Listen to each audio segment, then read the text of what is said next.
Assalamualaikum warahmatullahi wabarakatuh. Alhamdulillahi ala ihsani wa syukru lahu ala taufiqihi wa amtinani. Asyhadu an la ilaha illallah wahdahu la syarika lahu ta'ziman li sya'nih.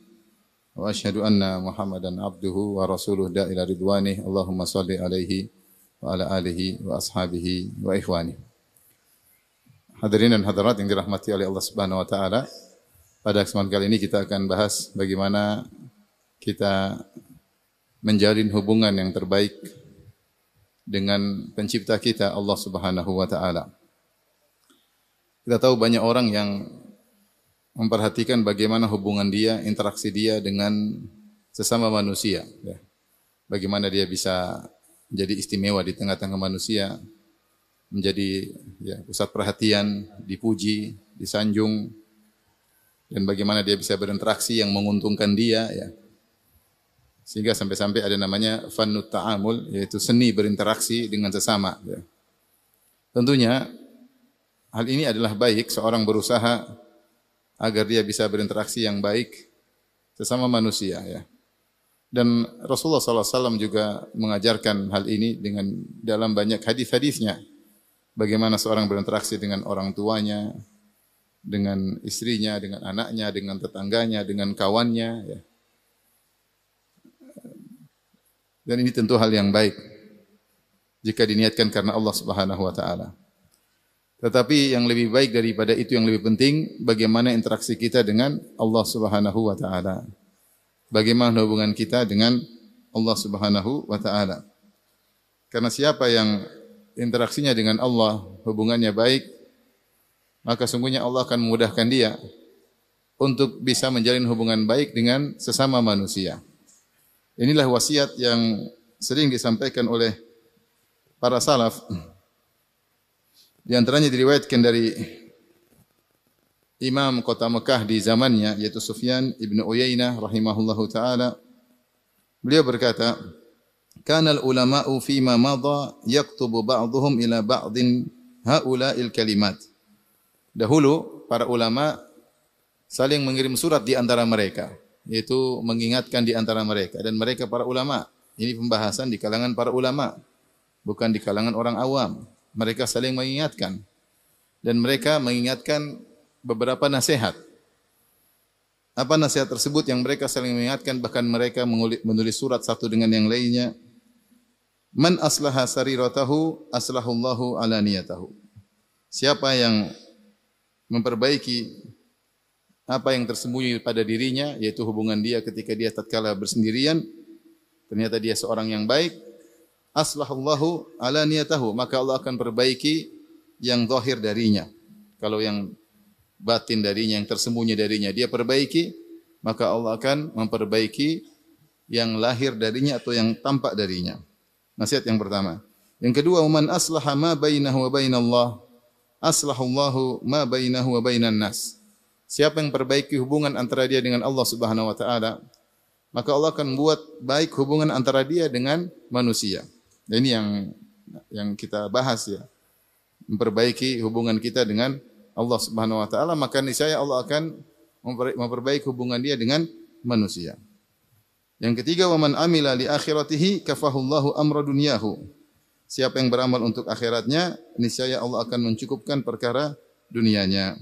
Hadis ini, riwayat ini diriwayatkan oleh Ibnu Abi Dunya dalam Kitab Al-Ikhlas dan juga disebutkan oleh Ibn Taimiyah dalam Majmu' Al-Fatawa. Ini adalah wasiat yang dulu diperhatikan oleh para salaf. Bukan di kalangan orang awam di antara mereka, bahkan di kalangan para ulama.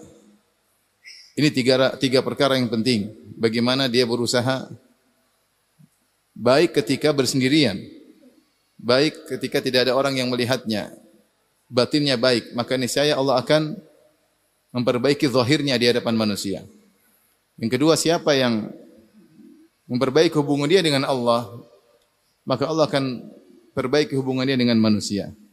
Dan yang ketiga adalah siapa yang beramal untuk akhiratnya, kegiatan kesehariannya, aktivitasnya, pekerjaannya, dia keluar rumah sampai balik lagi hanya untuk akhirat, hanya untuk Allah, maka Allah akan cukupkan urusan dunianya. Ini wasiat yang agung yang diwasiatkan di kalangan para para salaf. Maka mungkin orang bertanya kepada kita, bagaimana hubunganmu dengan orang tuamu? Ya, kita mungkin bisa jawab, ya. Dan kita berusaha jawab dengan jawaban yang baik. Mungkin ada yang bertanya juga, bagaimana interaksimu dengan istrimu? Ya, masing-masing punya jawaban. Bagaimana interaksimu dengan kakak adikmu? Masing-masing punya jawaban. Yang lebih penting daripada itu semua pertanyaan, bagaimana interaksimu dengan Allah Subhanahu wa taala? Bagaimana keterkaitanmu antara engkau dengan Allah? Bagaimana hubungan batinmu antara engkau dengan penciptamu yang menentukan kebahagiaanmu atau penderitaanmu, yang menentukan ya bagaimana ya apakah engkau hidup dengan tentram atau dengan sengsara? Yang menentukan rizkimu Allah Subhanahu wa taala. Maka sungguh menakjubkan kalau ada seorang kemudian dia perhatian terkait interaksi sama manusia luar biasa, tapi ternyata interaksi antara dia dengan Allah tidak dia pedulikan sama sekali. Masya Allah, kalau ketemu orang murah senyum, kalau ada yang datang maka dia mudah untuk membantu, ringan tangan, ya. Kalau dengan istrinya Masya Allah, ya, dengan orang tuanya Masya Allah, dengan tetangganya, tapi ternyata hubungan dia dengan Allah tidak baik.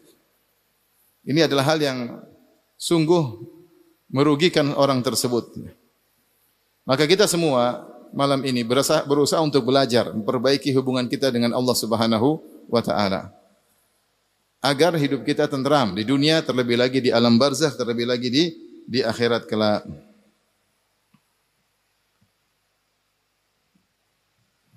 Taib. Bagaimana cara kita memperbaiki hubungan kita dengan Allah Subhanahu wa taala? Intisari dari agar kita bisa memperbaiki hubungan kita dengan Allah, yaitu bagaimana kita bisa bertauhid dengan tauhid yang benar dan ikhlas dengan ikhlas yang benar. Karena kalau kita bertauhid, maka apapun yang kita lakukan karena Allah Subhanahu wa taala. Kalau kita ikhlas, apa yang kita lakukan semuanya demi mencari perhatian Allah Subhanahu wa taala.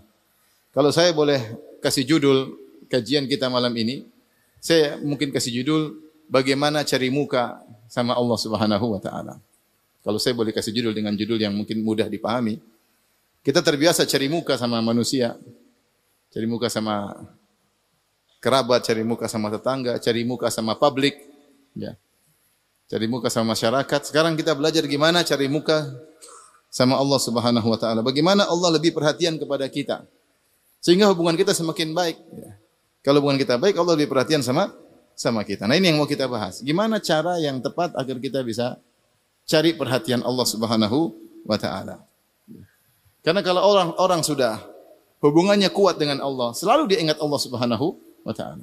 Selalu dia ingat Allah Subhanahu. Apapun yang dia alami, selalu sandarannya adalah Allah Subhanahu wa taala. Karena hubungannya kuat. Hubungan kuat, dia selalu husnuzan kepada Allah Subhanahu. Ini di antara buah dampak baik kalau kita punya hubungan baik dengan Allah Subhanahu wa taala. Setiap ada permasalahan, setiap ada problem, bahkan setiap ada keberhasilan, selalu kita sandarkan kepada Allah Subhanahu wa taala. Sebagai contoh, Allah menyebutkan tentang kisah Nabi Musa alaihissalam. Nabi Musa yang hubungannya dengan Allah sangat kuat. Sehingga setiap ada problem dia selalu ingat Allah Subhanahu wa taala. Allah sebutkan dalam surat Al-Qasas ketika terjadi apa yang terjadi, ketika ada seorang dari Bani Israel bertengkar dengan seorang dari pengikut Fir'aun, maka akhirnya pengikut dari Bani Israel yaitu sekampung dengan Musa, seras dengan Nabi Musa, maka dia minta tolong, ya. Dia minta tolong kepada Nabi Musa. Kata Allah, "Fastaghathahu alladhi min syi'ati alladhi min aduwwihi." Maka orang yang dari golongan Musa minta tolong kepada Musa alaihissalam untuk melawan orang dari golongan musuhnya, itu dari Fir'aun.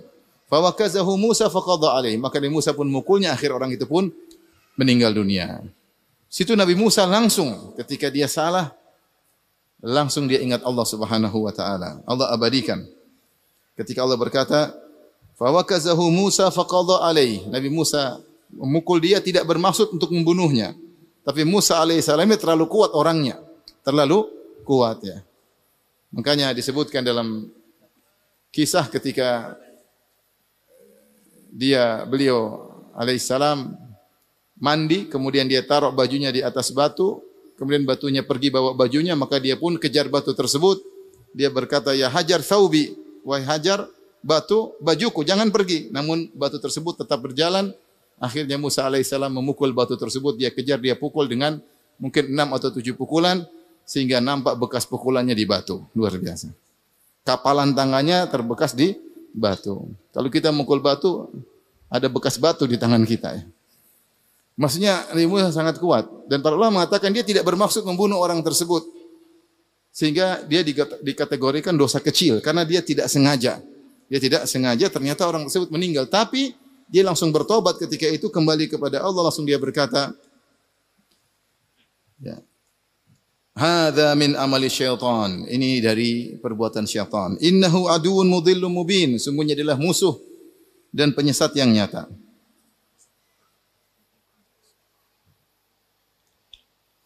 Kemudian beliau berkata, qala rabbi inni zalamtu nafsi faghfirli. Ya Rabbku, ampunilah dosaku. Sungguhnya aku telah menzalimi diriku, telah berbuat maksiat, kesalahan karena telah mengakibatkan orang tersebut mati, maka ampunilah aku. Kata Allah, faghfaralah. Maka Allah pun mengampuninya langsung. Faghfaralah. Interaksi yang beliau minta ampun, langsung Allah apa? Ampuni. Kenapa? Karena hubungan antara beliau dengan Allah sangat kuat. Innahu huwal ghafurur rahim. Sungguhnya Allah Maha Pengampun lagi Maha Penyayang. Dia langsung berkata lagi, qala rabbi bima an'amta alayya falan akuna dhahira lil mujrimin. Kemudian dia berikrar kepada Allah, ya Allah, karena nikmat yang Kau berikan kepadaku, aku tidak akan menolong lagi orang yang melakukan kesalahan. Tapi akhirnya Nabi Musa ketahuan telah membunuh anak buah Fir'aun, maka dia pun dijadikan buronan oleh Fir'aun dan bala tentaranya. Mereka ingin cari Musa untuk dibunuh. Ya. Maka datanglah seorang beri nasihat kepada Nabi Musa dengan berkata, ya Musa, innal mala'a ya'tamiruna bika liyaqtuluk fakhruj inni laka minan nasihin. Wahai Musa, sungguhnya orang-orang telah bermusyawarah, bersepakat untuk membunuhmu. Kaburlah dari negeri ini. Sungguhnya aku beri nasihat kepada engkau. Ketika dia kabur, kata Allah, fakharaja minha khaifan yataraqqab. Maka dia keluar dengan ketakutan. Karena ini dia masih di areal Mesir, dan areal Mesir seluruhnya kekuasaan Fir'aun dan anak buah Fir'aun di mana-mana. Dia taraqqab, dia menanti-nanti, bisa saja keburukan menimpanya kapan-kapan saja. Makanya ya taraqqab, sambil menanti-nanti, siapa tahu ada keburukan menimpanya. Lantas dia berkata, qala rabbi najjini minal qaumidz zalimin. Langsung berdoa kepada Allah. Ya Allah, selamatkanlah aku dari orang-orang yang zalim. Jadi kalau hubungan dengan Allah kuat, sedikit-sedikit ada apapun segera kembali kepada siapa? Kepada Allah Subhanahu wa taala. Kemudian dia pun berjalan, ya. Walamma tawajjaha tilqa'a Madyan, maka dia meninggalkan Mesir menuju Madyan. Kalau di peta Mesir ke Madyan itu sangat jauh. Mesir di benua Afrika, Madyan di benua Asia. Ada khilaf, Madyan tempatnya di mana? Ada yang mengatakan di Yordan, ada yang mengatakan di Tabuk. Intinya benua lain. Maka dia berjalan ratusan kilo. Maka dia berkata, asa rabbi ayyahdiyani sawa as-sabil. Semoga Allah menunjukkan kepadaku jalan yang tepat. Subhanallah. Berdoa lagi kepada Allah Subhanahu wa taala. Akhirnya Allah sampaikan dia ke negeri Madyan. Ketika sampai negeri Madyan, dia mendatangi ada sumur. Ternyata banyak orang-orang yang ambil air. Ternyata ada dua wanita yang tidak mengambil air. Maka Musa datang kepada dua wanita tersebut. Dia kasihan. Dia mengatakan, ma khotbukuma, kenapa kalian tidak ambil air bersama mereka? Qalata la nasqi hatta yusdirar ri'a wa abuna syaikhun kabir. Kami tidak bisa ambil air sampai orang-orang semua pergi. Sebenarnya ayah kami yang tugasnya ngambil air, kerjaan lelaki, tapi ayah kami sudah tua. Kata Allah, fasaqalahuma. Ya.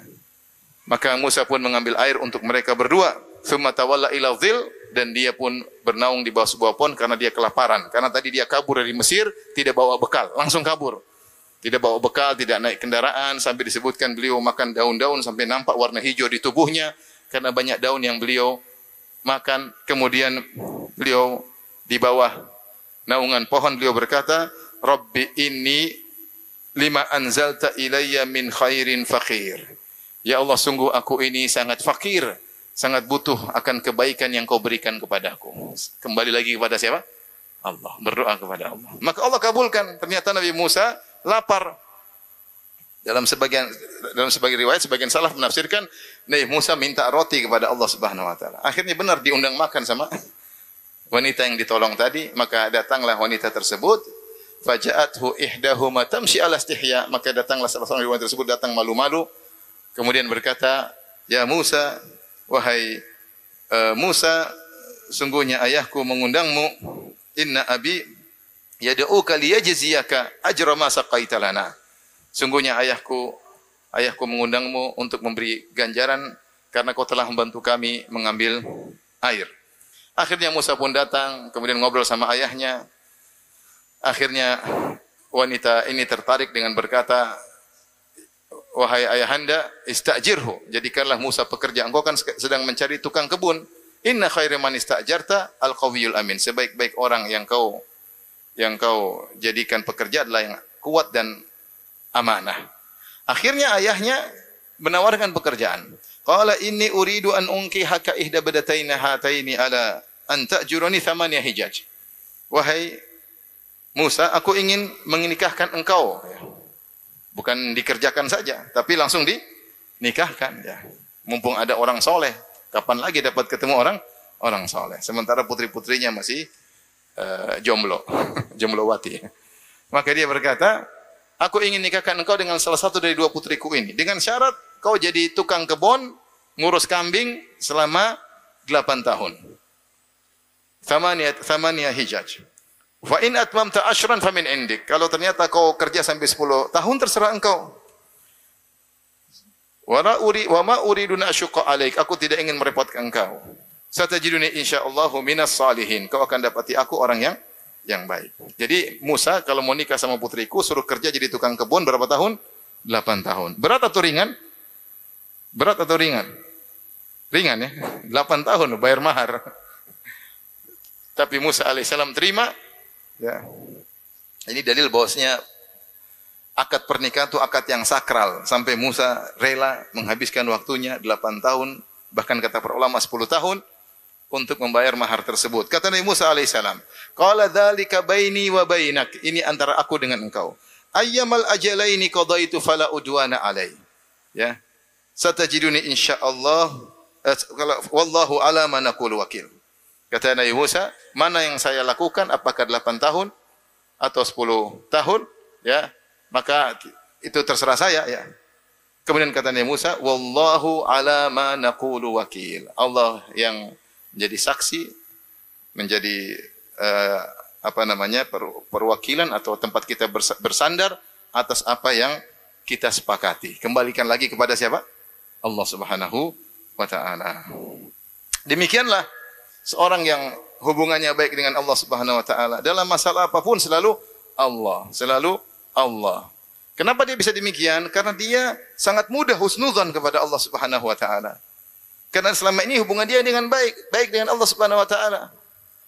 Lain halnya ketika seorang hubungannya tidak baik, maka sangat sulit dia berhusnudzon kepada Allah Subhanahu wa taala. Ini dijelaskan oleh Ibnu Al-Qayyim dalam kitab Al-Jawabul Kafi. Kalau seorang tukang maksiat, ya, ketika bersendirian maksiat, jauh dari perintah-perintah Allah, semangat melakukan larangan-larangan Allah Subhanahu wa taala, apapun yang menimpanya, dia sulit mengatakan saya serahkan kepada Allah. Saya serahkan, susah. Karena dia tahu hubungan dia dengan Allah tidak baik. Sehingga dia senantiasa suudzon. Jangan-jangan begini, kayaknya nasib saya begini, kayaknya tidak ada solusi, kayaknya semua solusi tertutup, tidak ada jalan keluar, selalu suudzon. Sehingga dia stres, sehingga dia hidupnya susah. Kenapa? Karena tidak ada tempat bersandar. Bagaimana dia bersandar kepada Allah sementara hubungan dia dengan Allah buruk? Maka di antara faedah utama seorang ketika hubungan dengan Allah baik, maka dia mudah bersandar kepada Allah Subhanahu wa taala. Ibarat kita enggak usah bicara Allah. Walillahil matsalul a'la. Allah memiliki perumpamaan yang tinggi. Kalau misalnya kita tinggal suatu kota, kita punya hubungan baik dengan gubernur atau bupati kota tersebut. Kita gampang kapan-kapan kita bisa kontak. Dia kenal saya baik kok. Oh, tenang. Ada masalah? Tenang. Saya bisa apa? Telepon. Tenang. Karena hubungan kita baik dengan kepala daerah tersebut. Bagaimana lagi ketika yang melindungi kita, yang mengurusi kita adalah Allah Subhanahu wa taala. Maka perbaguslah hubungan kita dengan Allah. Cari muka kepada Allah. Sehingga kita dekat dengan Allah dan apapun yang kita hadapi, insyaallah kita tenang.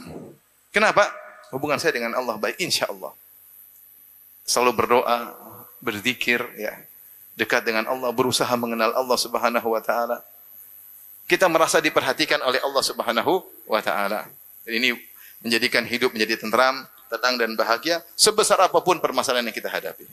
Sebesar apapun permasalahan yang kita hadapi, sesulit apapun permasalahan yang kita hadapi, kalau hubungan kita dekat dengan Allah maka akan membuat kita tenteram dan tenang. Baik. Jadi tadi sekedar contoh bagaimana sosok Nabi Musa alaihissalam yang selalu setiap permasalahan kembali kepada Allah. Selalu kembali kepada Allah. Selalu menyerahkan kepada Allah. Bahkan ketika dia berperjanjian, Allah menjadi saksi atas akad kita berdua. Taib. Ustaz, apakah mungkin Allah memperhatikan kita kalau kita cari muka? Mungkin. Kita semua ini makhluk Allah Subhanahu wa taala. Dan ketahuilah Allah ngurusin kita person demi person, satu persatu. Bukan seperti misalnya kepala negara atau presiden atau gubernur atau bupati. Mereka tidak bisa ngurus kita satu persatu. Sehingga mereka harus punya anak buah itu juga harus punya anak buah. Kenapa mereka tidak mampu ngurus satu persatu? Adapun Allah Subhanahu wa taala ngurusi seluruh makhluknya satu persatu. Jangankan antum, jangankan manusia, jangankan kita. Makhluk selain kita, hewan-hewan diurusi oleh Allah Subhanahu wa taala. Allah berfirman, wa ka'ayyim min dabbah la tahmilu rizqaha Allahu yarzuquha wa iyyakum. Betapa banyak hewan melata tidak bisa ngurusin rezekinya. Artinya hewan kalau kita secara kasat mata dia enggak mampu sebenarnya ngurus rezekinya. Kenapa? Akal dia tidak seperti akal manusia. Kalau manusia kan cari rezeki bisa inovasi ya. Bisa ngibulin orang. Cara-cara cari duit itu banyak ya. Begini bohongin orang ini akalnya banyak ya. Hewan akalnya tidak ada ya. Tetapi Allah bilang Allah urusin rezekinya. Wa ka'ayyim min dabbatin la tahmilu rizqaha. Betapa banyak hewan yang tidak bisa ngurusin rezekinya. Allahu yarzuquha. Allah yang kasih rezeki kepada binatang-binatang tersebut. Wa iyyakum, dan juga kalian. Apalagi kalian. Jadi Allah ngurusi, jangankan kalian, Allah ngurusi juga hewan-hewannya. Dengan cara Allah diberi insting lah, disediakanlah, dibuat misalnya ekosistem lah, urusan Allah Subhanahu wa taala. Tapi Allah urus semuanya. Jangankan kita diketahui oleh Allah, bahkan daun yang gugur pun Allah tahu. Wa indahu mafatihul ghaibi la ya'lamuha illahu. Wa ya'lamu ma fil barri wal bahr.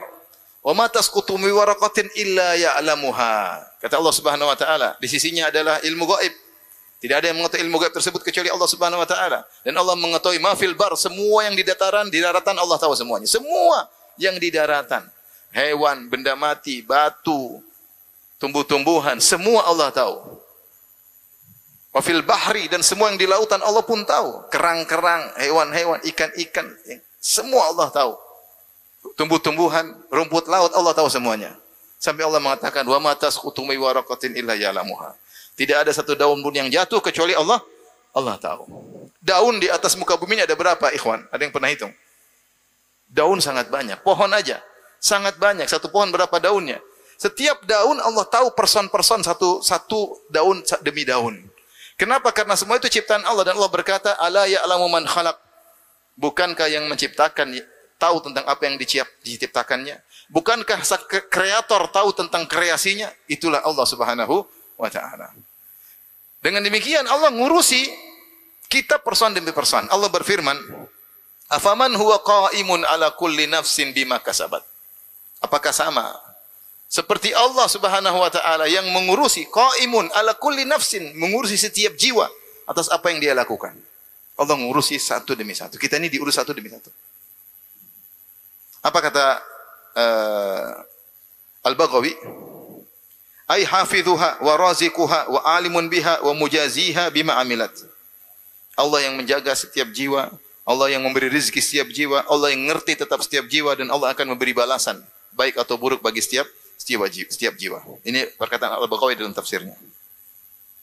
Kemudian juga Ibnu Asyur dalam tafsirnya Tahrir wa Tanwir dia berkata, mutawalliha wa mudabbiruha fi jami'i syu'uniha fil khalqi wal ajali wal rizqi wal alimu bi ahwaliha wa amaliha.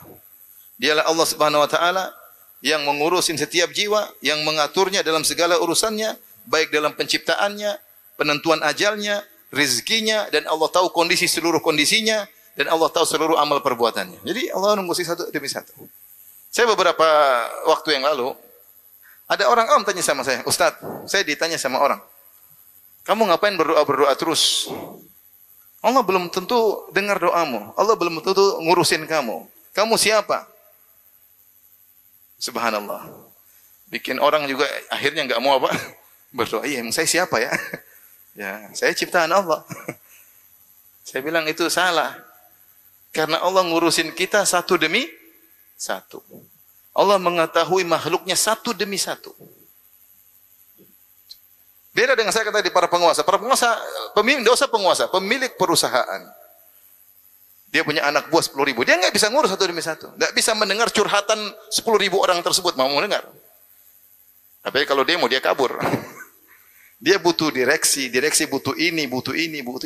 Dan dia hanya bisa mendengar sebagian dari curhatan mereka. Itu kalau manusia yang penuh banyak keterbatasan.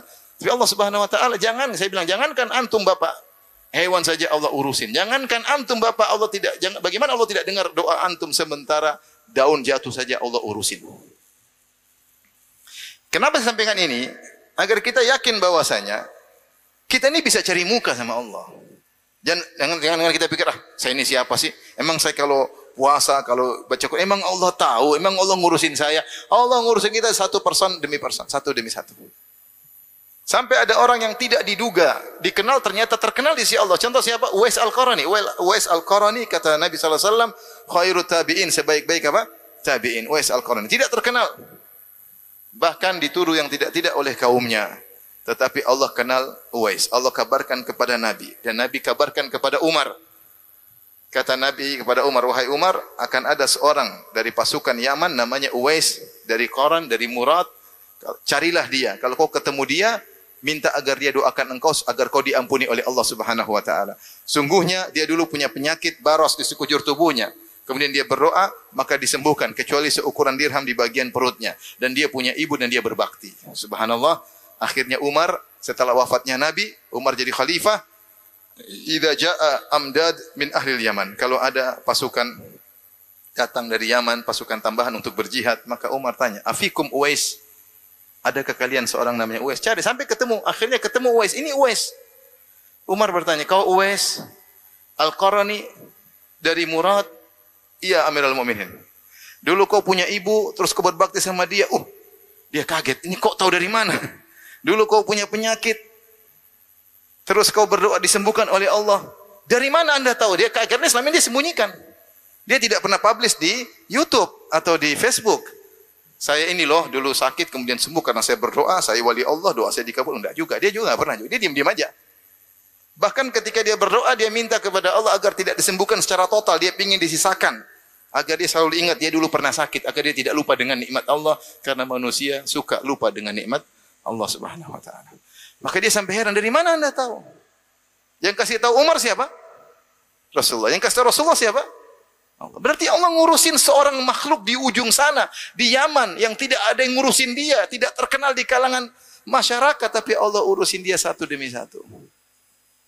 Oleh karena ikhwan, maksud saya, kita menjalin hubungan Allah, jangan menyangka, itu sih mungkin ustadz, atau lulusan Madinah, atau lulusan Yaman, atau lulusan pondok, atau mungkin pejabat. Kita siapa?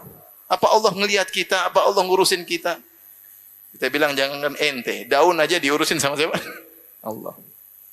Artinya kesempatan cari muka itu besar. Kalau kita mau cari muka sama presiden, mudah atau susah? Susah lah mau cari muka sama presiden.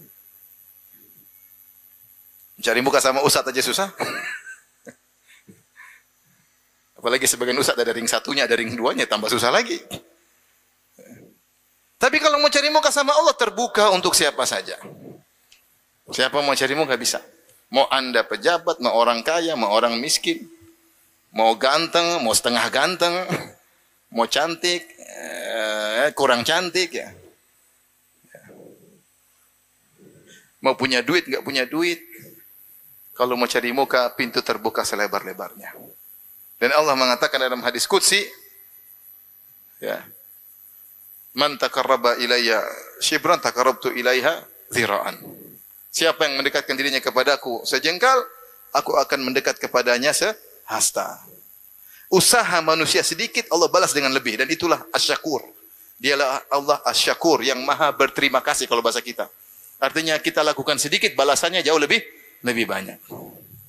Yang penting, luruskan niat. Nah, sekarang kita membahas bagaimana cari muka kepada Allah. Itu pembahasannya. Judulnya apa?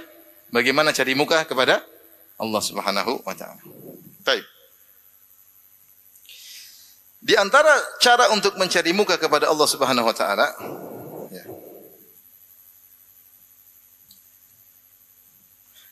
adalah salat malam. Salat malam, ya. Makanya Rasulullah SAW ketika berdakwah di kota Madinah, kata Abdullah bin Salam radhiyallahu anhu, "Awwalu kalamin sami'tuhu minan Nabi sallallahu alaihi wasallam." Dakwah pertama kali yang saya dengar Rasulullah serukan ketika Nabi pertama kali masuk kota Madinah, saya dengar pertama kali. Rasulullah berkata, "Ya ayuhan nas, afshus salam wa at'imut ta'am wa silul arham wa sallu bil wa nasun niyam tadkhul jannata bisalam." Wahai manusia sekalian, tebarkanlah salam, akhlak. Wa at'imut ta'am, berilah makanan, bagi-bagi makanan. Wasilul arham, sambunglah silaturahmi. Kemudian di akhir kata Nabi, wasallu bil lail wan nasu niyamin. Salatlah di malam hari sementara orang-orang sedang tidur pulas. Cari muka. Sudah tidak ada kesempatan untuk cari muka kepada manusia karena yang mau dicari mukai sedang tidur. Saatnya cari muka kepada Allah Subhanahu wa taala. Ya. Saatnya cari muka kepada Allah. Orang-orang sedang tidur, kata Nabi, sallu bil lail, salat di malam hari, wan nasu niyam, sementara orang-orang sedang tidur. Tadkhulul jannata bisalam, kalian akan masuk surga dengan penuh keselamatan. Ini salah satu cara cari muka. Kata Allah, tatajafa junubuhum anil madhaji'. Lambung mereka jauh dari tempat tidur. Kenapa? Yad'una rabbahum khaufan wa tama'a, sedang beribadah, sedang berdoa, sedang salat. Tapi jangan bangun terus bikin status, alhamdulillah lagi salat malam. Bismillahirrahmanirrahim. Alhamdulillah, salatu wassalamu ala Rasulillah wa ala alihi wa ashabihi wa mawalah. Hadirin dan hadirat yang dirahmati Allah Subhanahu wa taala, kita lanjutkan pembahasan kita tentang bagaimana cara mencari muka kepada Allah Subhanahu wa taala. Telah kita sebutkan di antara cara pertama adalah dengan salat malam, karena ketika itu orang-orang sedang pada tidur. Kemudian kita cari muka, kita bangun untuk mengharapkan ridha Allah Subhanahu wa taala.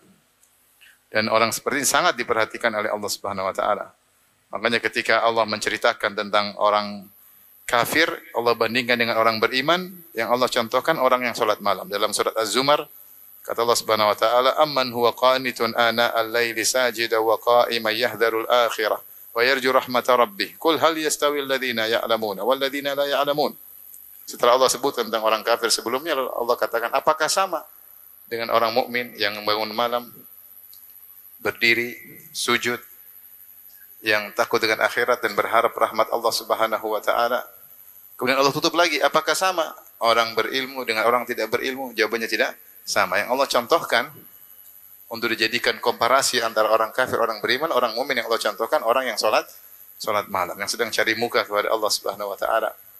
Kemudian Allah akhirkan di akhir bagian ayat tersebut, Allah komparasi lagi antara orang berilmu dengan orang tidak berilmu. Maka di antara cara termudah untuk mencari perhatian Allah adalah bangun malam ketika orang sedang tidur. Terlebih lagi jika setelah salat malam kemudian diakhiri dengan istighfar. Allah berfirman, "Wabil ashari hum yastaghfirun." Dan di waktu sahur mereka beristighfar. Allah berfirman dalam ayat yang lain, "Wal mustaghfirina bil ashar." Dan orang-orang yang beristighfar di waktu sahur. Ahli tafsir mengatakan, yaitu setelah mereka salat malam, mereka beristighfar. Mereka beristighfar, ya, mereka sadar bahwasanya usaha mereka ini tidak ada bandingannya dengan keagungan Allah Subhanahu wa taala. Maka mereka minta ampun padahal mereka telah salat malam dan bermunajat kepada Allah Subhanahu wa taala. Terlebih lagi sepertiga malam yang terakhir, di mana Allah memotivasi hambanya untuk cari muka. Kata Nabi SAW, yanzilu Rabbuna tabaraka wa ta'ala hina yabqa thuluthul akhir minal lail. Sungguhnya Rabb kita turun ke langit dunia ketika tinggal tersisa sepertiga malam yang terakhir. Fayaqul, lantas Allah berkata, hal min mustaghfirin fa'aghfirullah. Adakah yang minta ampun, beristighfar, maka akan aku ampuni dia. Hal min sa'ilin fa'utiyasulah. Adakah yang mohon akan aku kabulkan permintaannya. Hal min da'in fa'astajiba lahu. Adakah yang berdoa, akan aku kabulkan doanya. Bayangkan, di sepertiga malam terakhir, Allah mendekat, turun ke langit dunia, mencari hamba-hambanya, terus antum bangun, cari muka sama Allah Subhanahu Wa Taala. Ini adalah kenikmatan yang luar biasa yang Allah berikan kepada seorang hamba ketika Allah beri taufik kepadanya untuk bisa bangun malam, bermunajat kepada Allah sementara orang-orang di sekitarnya sedang tidur pulas. Taib yang berikutnya, di antara cara untuk mencari perhatian kepada Allah Subhanahu wa taala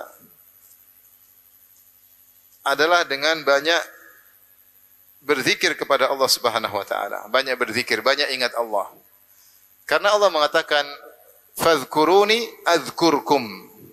Ingatlah aku akan ingat kalian.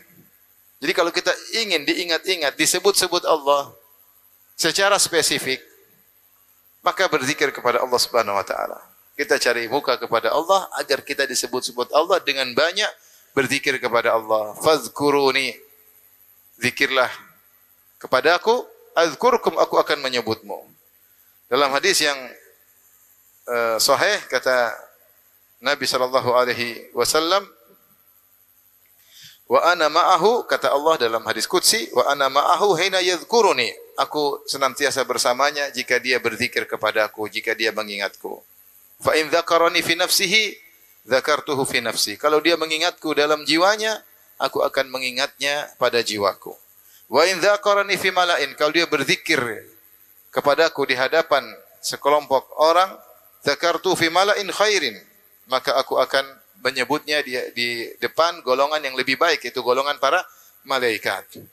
Ini di antara cara agar kita diperhatikan secara khusus oleh Allah Subhanahu wa taala, sering berzikir kepada Allah. Ini ibadah yang sangat mudah, cuma kita malas melakukannya.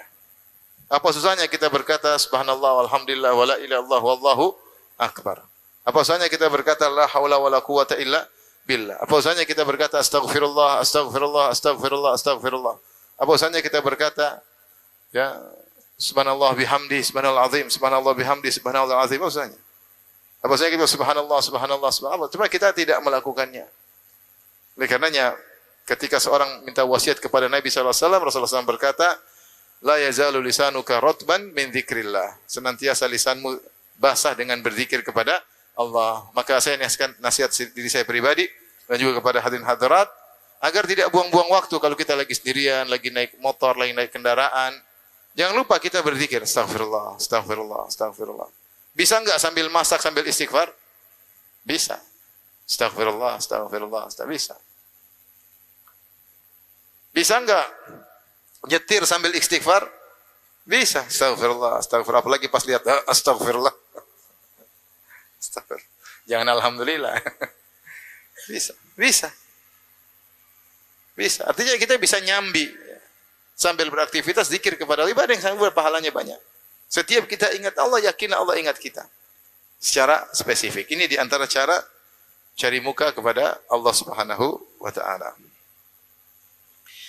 Kemudian di antara cara cari muka kepada Allah Subhanahu wa taala adalah tadabbur, baca Al-Qur'an tapi dengan tadabbur. Dengan tadabbur. Kita sekarang mulai progres dalam membaca Al-Qur'an. Mungkin kita sering baca Quran tanpa tadabbur, sekarang kita berusaha baca Al-Qur'an dengan apa? Tadabbur. Berusaha kita mencari tahu apa sih maunya Allah kirim surat kepada kita melalui nabinya. Ayat ini maksudnya apa? Apa di balik ini ada rahasia apa? Surat ini kandungannya apa? Kita mulai baca. Mulai kita menggelitik jiwa kita untuk mencari tahu. Untuk mencari tahu. Ya. Dan Allah berkata, wa idza tuliyat alaihim ayatuhu zadatuhum imana wa ala rabbihim yatawakkalun. Dan jika dibacakan terhadap orang-orang yang beriman Ayat-ayat Allah zadatum imana, maka bertambah iman mereka. Dan Allah mengatakan qad ja'akum mau'izatun min rabbikum wa syifaa'un lima fis sudur, telah datang pada kalian Al-Qur'an yang merupakan mau'izah, wejangan dari Rabb kalian. Allah kasih wejangan. Nah, kita ngerti enggak wejangan tersebut? Ini mau tidak mau kita baca dengan tadabbur, pelan-pelan memahami maknanya. Itu di antara ya cara mudah kita untuk dekat dengan Allah Subhanahu wa taala. Makanya sebenarnya Allah mengatakan siapa yang ingin seakan-akan diajak bicara oleh Allah, baca Al-Qur'an. Karena semua Al-Qur'an isinya firman Allah. Seakan-akan kita sedang diajak bicara oleh Allah. Dan siapa yang ingin berbicara dengan Allah, salat. Siapa yang ingin berbicara dengan Allah, maka salat. Islam mudah, mau connecting dengan Allah mudah. Connecting langsung salat. Mau seperti seakan-akan kita sedang diajak bicara oleh Allah, baca Al-Qur'an. Semua isinya adalah firman Allah. Kita berusaha maksud Allah ini, surat ini bicara dengan kita menyampaikan. Karena semua Al-Qur'an ditujukan kepada hamba-hambanya. Ini maksudnya apa? Ya, maksudnya apa ya? Maka baca Al-Quran dengan tadabbur, maka wasilah paling utama untuk mengetahui apa sih yang Allah inginkan dari kita. Sampai menurunkan surat-surat tersebut. Maka sisihkan waktu baca Al-Quran dengan tadabbur, sisihkan waktu dengar tafsir, kajian-kajian tafsir, baca tafsir. Selain kita baca, kita juga berusaha mentadabburi. Tapi di antara cara mencari muka kepada Allah, memperbanyak amalan-amalan sunnah. Kata Allah Subhanahu wa taala dalam hadis qudsi, "Wala yazalu 'abdi yataqarrabu ilayya bin nawafil hatta uhibbah." Senantiasa hambaku mendekatkan dirinya kepadaku dengan perkara-perkara sunnah sampai aku mencintainya. Fa idza ahbabtuhu, kalau aku sudah mencintainya, kuntu sam'ahu alladhi yasma'u bihi wa basarahu alladhi yubsiru bihi. Aku menjadi pendengarannya yang dia mendengar dengannya, aku menjadi penglihatan yang dia melihat dengannya. Wa yadahu allati yabtashu biha, aku menjadi tangan yang dia mukul dengan tangannya tersebut. Wa rijlahu allati yamshi 'alaiha, aku menjadi kaki yang dia melangkahkan berjalan kakinya tersebut dalam sebagian riwayat.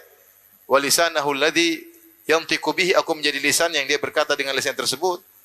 Wa qalbahu alladhi yaqilu bihi, aku menjadi hatinya yang dia berfikir dengan hatinya tersebut.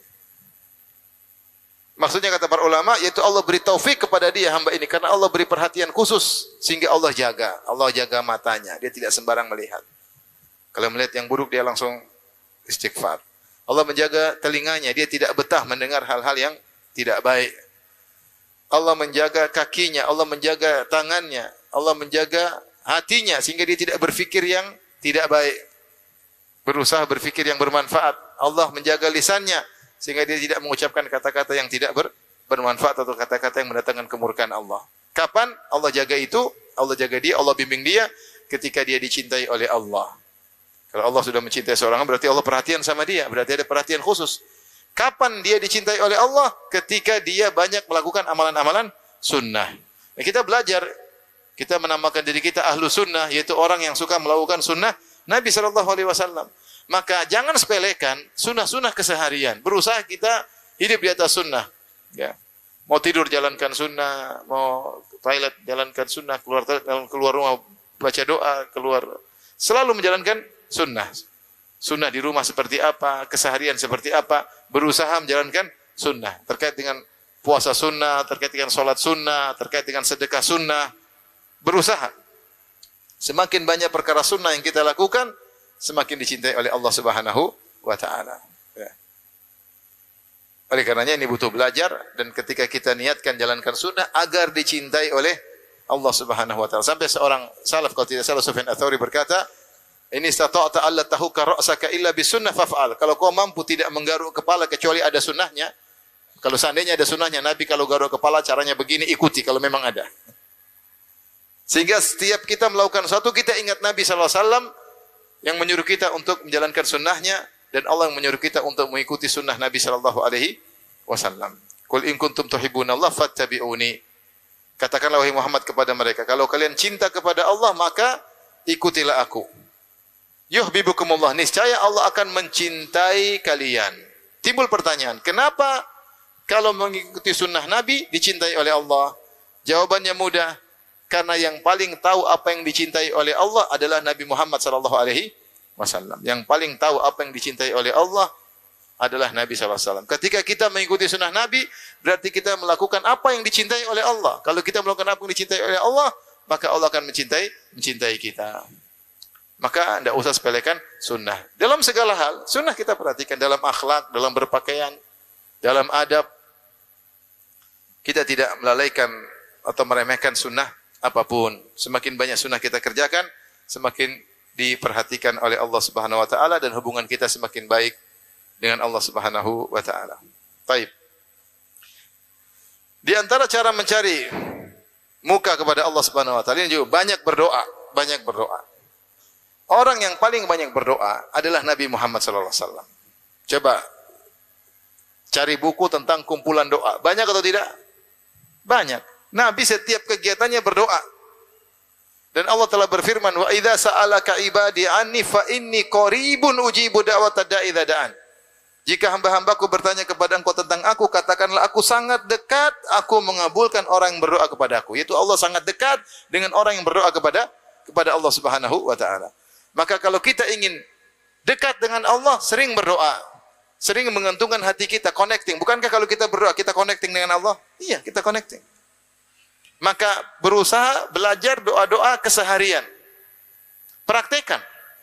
Doa keluar rumah, doa masuk rumah. Mau makan, bilang bismillah. Setelah makan, bilang apa? Masuk WC, keluar WC. Mau berhubungan dengan istri, apa doanya? Mau tidur, apa doanya? Naik kendaraan, apa doanya?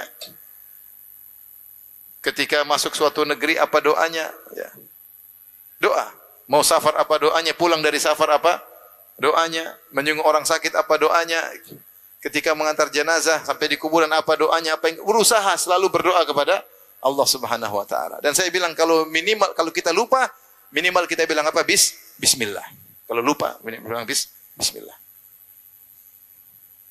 Sering berdoa. Makanya Nabi SAW ketika Haji Wada, Rasulullah SAW berdoa dari duhur sampai maghrib. Beliau wukuf di atas ontanya di bawah terik matahari. Kemudian beliau angkat kedua tangannya berdoa kepada Allah, bermunajat. Ketika ontanya bergerak, saat tangan kirinya memegang kekang onta agar bisa tenang, tangan kanannya tetap mengadah ke langit meminta kepada Allah Subhanahu wa taala dengan doa yang sangat panjang. Kita enggak kuat doa panjang-panjang. Berdoa 5 menit sudah habis. Ya Allah, utangi lunasan hutangku. Ya Allah, cepatkan jodohku. Ya Allah, selesai habis itu apalagi bingung. Padahal kebutuhan kita sangat-sangat banyak. Maka orang yang dekat dengan Allah yaitu orang yang senantiasa bersandar kepada Allah. Makanya Nabi mengatakan, "Ya Hayyu ya Qayyum, bi rahmatika astaghits, faslih li sya'ni kullahu wa la takilni ila nafsi tarfata ain." Wahai Zat yang Maha Hidup, yang Maha Qayyum, dengan rahmat-Mu aku mohon pertolongan kepadamu. Perbaiki segala urusanku, jangan biarkan aku bersandar kepada diriku meskipun sekejap mata. Jangan. Senantiasa kita connecting dengan Allah, berarti kita dekat. Senantiasa berdoa. Bismillah. Berdoa, tawakal kepada Allah Subhanahu wa taala. Ini menjadikan kita terasa dekat dengan Allah Subhanahu wa taala. Baik, di antara cara mencari muka kepada Allah Subhanahu wa taala. Dan ini adalah al-khafi, yaitu khafa. Kata Nabi sallallahu alaihi wasallam, "Innallaha yuhibbul 'abda at-taqiyyal ghaniyal khafi." Allah mencintai hamba yang bertakwa, yang al-ghani, al-khafi. Al-ghani yaitu maksudnya dia merasa cukup, al-khafi maksudnya dia tidak suka tampil. Agar fokus mencari muka kepada Allah, sebisa mungkin jangan suka tampil, kecuali dalam tampilanmu itu ada faedahnya. Karena sebagian orang memang harus tampil untuk beramar ma'ruf, bernahi mungkar, untuk berdakwah dia tampil. Tapi kalau sebisa mungkin tidak tampil, ada maslahat apalagi terkait dengan ibadah, jangan tampil. Karena tampil jadi pusat perhatian itu tidak mudah. Seorang tidak mudah mengatur hatinya. Ketika dia terbiasa berhadapan dengan jumhur, dengan publik, bisa jadi yang menjadi pusat perhatian dia bagaimana komentar publik. Sehingga dia lupa dengan komentar Allah Subhanahu wa taala. Maka sebisa mungkin jadi seorang yang khafi, yang tidak suka tampil, Tidak suka tampil bukan berarti main HP mulu, enggak. Maksudnya karena dia tidak tampil tersebut, dia terbiasa sendiri berkhulwat dengan Allah Subhanahu wa taala. Dia baca kitab, bayangkan sungguh indah seorang di pojok rumah baca kitab tafsir sambil minum kopi Pontianak. Indah. Enggak ada urusan dengan orang. WA dia matikan, dia baca sambil minum kopi. Di antara saya baca biografinya Syekh Abdurrahman bin Nasir Sa'di, gurunya Syekh Utsaimin, penulis kitab tafsir Sa'di, beliau kalau salat malam bawa qahwah. Jadi beliau salat malam sambil minum qahwah untuk menghilangkan rasa kantuk. Tidak ada masalah. Berusaha untuk tidak mendengar komentar orang gimana caranya sehingga kita terbiasa fokus kepada Allah Subhanahu wa taala. Baca Quran di pojokan, baca Quran sendiri, mana enggak ada yang tahu. Enggak usah bikin status lagi baca Quran, enggak usah. Enggak usah. Alhamdulillah sudah 1 juz, enggak usah juga, enggak usah. Usaha kita enggak dengar komentar orang. Khafi. Sibuk ngurusin keluarga, ngurusin ibu, ngurusin bapak yang sedang sakit, ngambung silaturahmi, enggak ada yang tahu, kita sendiri. Karena Allah Subhanahu wa taala. Semakin kita sering cerita, kita semakin menunggu komentar orang sehingga kita tidak cari muka sama Allah tapi cari muka kepada manusia. Itu masalahnya kalau sering tampil. Sering publish. Allah suka dengan hamba yang tidak tampil. Lebih mudah ikhlas untuknya. Lebih mudah dia untuk mencari muka kepada Allah Subhanahu wa taala. Tampil itu enggak mudah. Untuk mau tampil aja harus keren, ini harus keren. Sudah cari muka, nanti kalau salah begini topinya miring, komentar orang. Jadi kalau di sendiri, yang penting penilaian Allah Subhanahu wa taala. Ya. Nanti kalau sudah terbiasa, seperti ketika Nabi menyebutkan tentang 7 golongan yang Allah naungi pada hari kiamat kelak, di antaranya yang terakhir Nabi berkata, rajulun dzakarallaha khalian fafadat ainah. Seorang tatkala bersendirian, tidak tampil di hadapan manusia, dia berzikir kemudian dia menangis.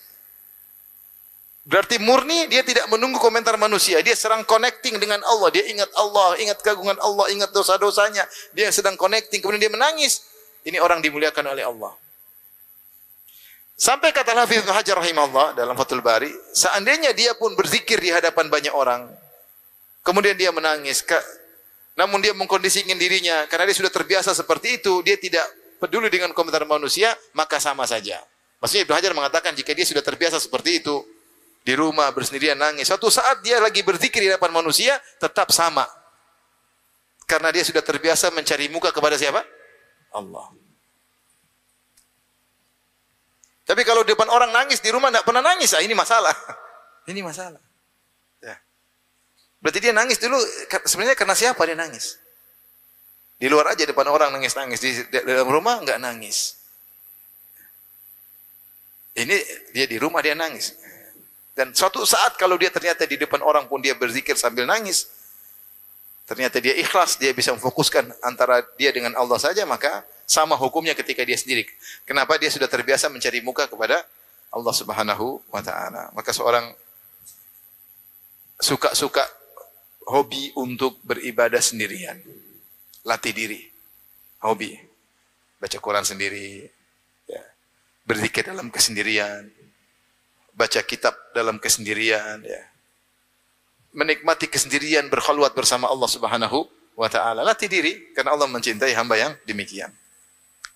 Di antara cara mencari muka kepada Allah, tadi Nabi berkata Al-Ghani. Allah mencintai hamba yang Al-Ghani. Al-Ghani ditafsirkan maksudnya di antaranya dia memiliki sifat qanaah, merasa cukup.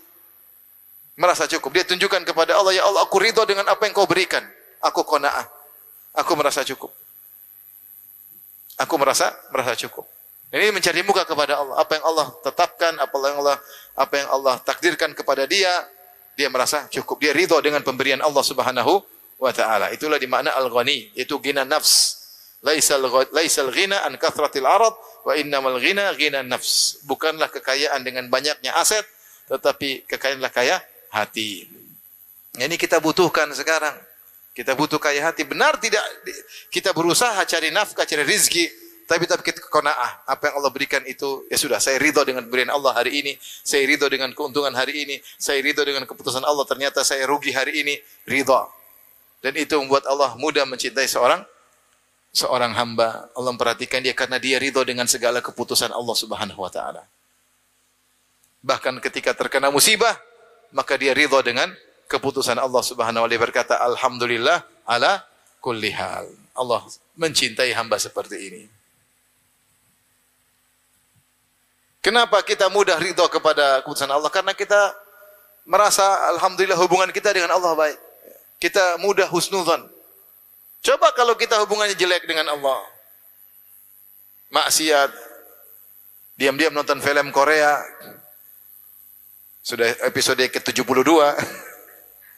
Nonton film India, nonton film box office. Lihat maksiat setiap hari.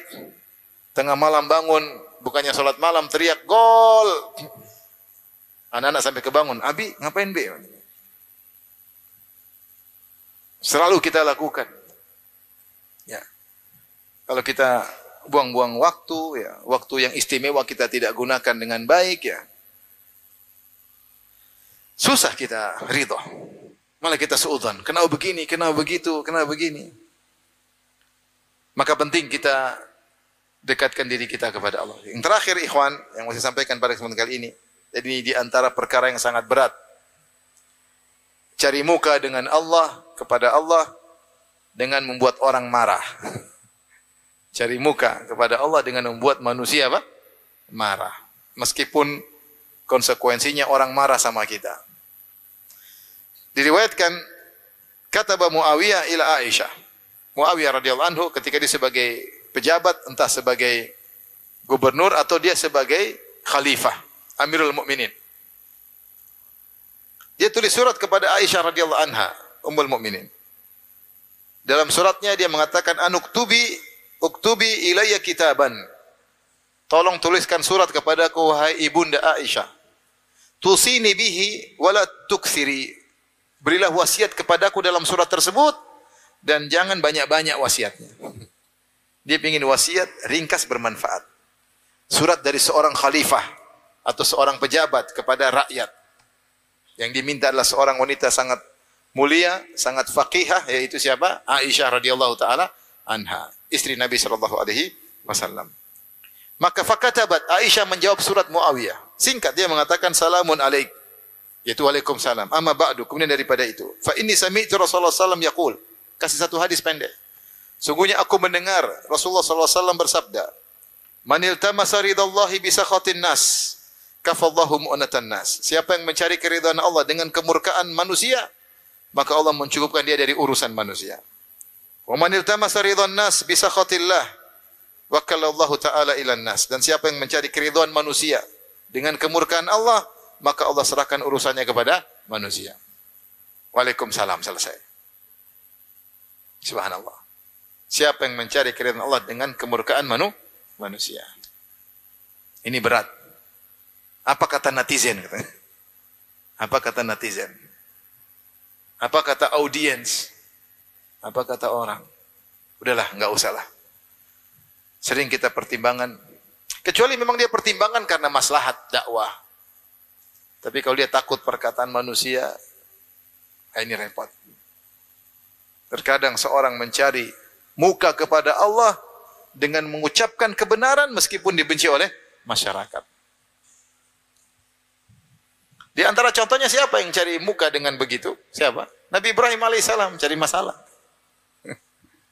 Semua pergi, dia hancurin patung-patung. Cari masalah tidak? Antum jangan ikut-ikutan ya. Situasi dan kondisi berbeda. Buktinya Nabi SAW ketika di Mekah selama 13 tahun tidak bisa menghancurkan berhala-berhala karena kemaslahatan dakwah. Ya. Tapi contoh maksudnya ketika Nabi Ibrahim melihat maslahat, cuek dia. Kaumnya lagi pergi, dia ngancurin apa? Patung-patung. Dan dia tidak kabur, dia di situ tenang aja. Ya. Fa'tu bihi ala ayunas, datangkan Ibrahim. Jadi dialog. Man fa'ala hadza bi alihatina? Siapa yang ngancurin patung-patung kami? Ya. Anta fa'alta bi hadza bi alihatina? Kau yang hancurkan patung, melakukan ini sama Tuhan-Tuhan kita? Ibrahim dengan entengnya berkata, bal fa'alahu kabiruhum hadza. Ini yang gede yang bikin. Fas'aluhum in kanu yantiqun. Tanya sama patung-patung kecil, Tuhan-Tuhan kecil. Tanya, benar atau enggak? Kalau memang mereka bisa jawab. Memang dia memang cari perkara. Ya. Tapi banyak dalam hal kita takut. Padahal tidak ada mudarat bagi kita.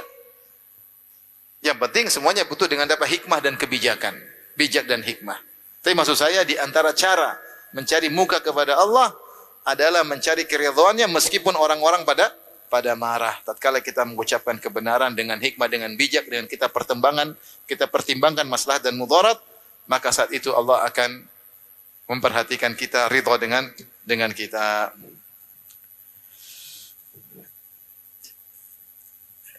Ikhwan dan akhwat yang rahmati Allah Subhanahu wa taala, ini mungkin beberapa perkara yang cara kita mencari muka kepada Allah Subhanahu wa taala sehingga perbaiki hubungan kita dengan Allah. Kalau hubungan kita baik dengan Allah Subhanahu wa taala, maka Allah akan perbaiki hubungan kita dengan manusia. Allah akan mudahkan urusan kita. Apapun yang kita hadapi, kita bisa tegar menghadapi segala keputusan Allah karena kita senantiasa berbaik sangka kepada Allah Subhanahu wa taala. Makanya ada perkataan indah, lihatlah ya, Nabi Yusuf alaihissalam meskipun diuji sampai dia buta, tetap dia husnudzan kepada Allah. Bayangkan.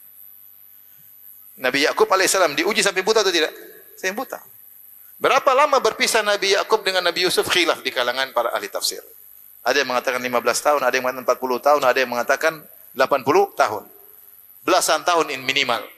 Akhirnya ketemu lagi. Sebelum ketemu, dia sampai menangis sampai ya wa biyaddat ainah minal huzni, sampai matanya jadi putih, jadi buta karena saking sedihnya.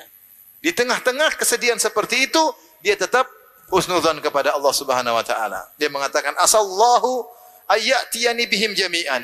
Semoga Allah mendatangkan anak-anakku Yusuf dan Binyamin kepada aku, padahal sudah hilang mereka.